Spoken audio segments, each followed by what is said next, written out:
আসসালামু আলাইকুম ওয়া রাহমাতুল্লাহি ওয়া বারাকাতুহু।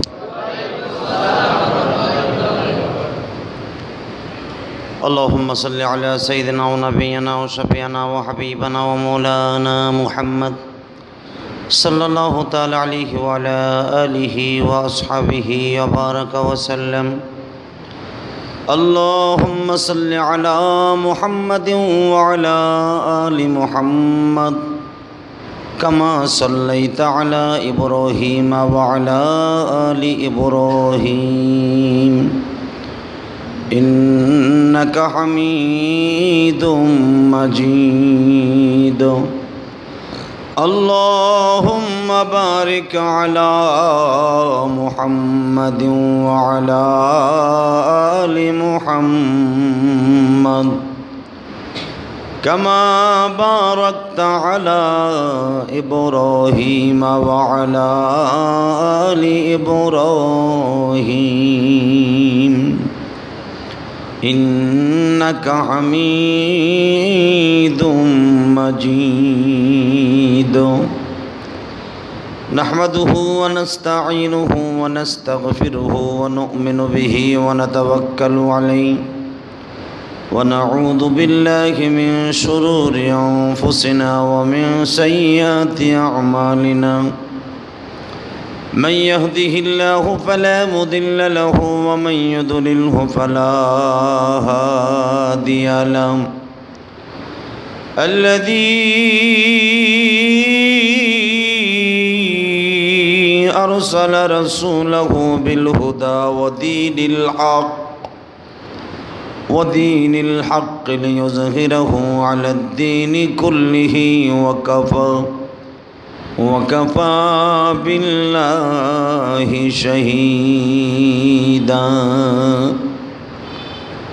أما بعد فقد قال الله تبارك وتعالى: فأعوذ بالله من الشيطان الرجيم. بسم الله الرحمن الرحيم.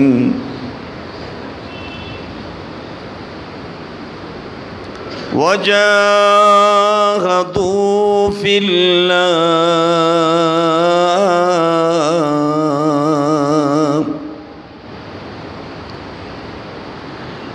ولا تقولوا لمن يقتل في سبيل الله أموات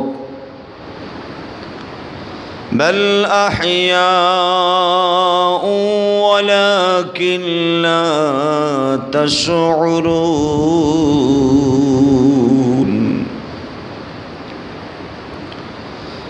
يا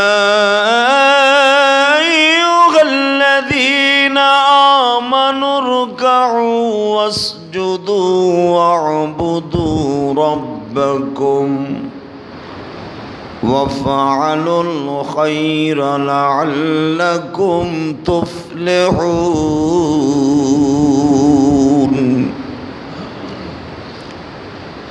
وجاهدوا في الله حق جهاده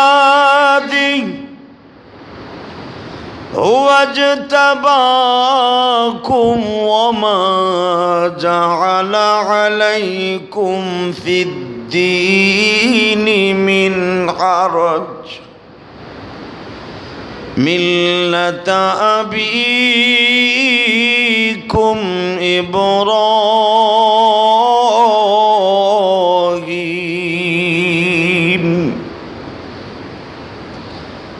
وقال الله تبارك وتعالى: يا أيها النبي إنا أرسلناك شاهدا ومبشرا ونذيرا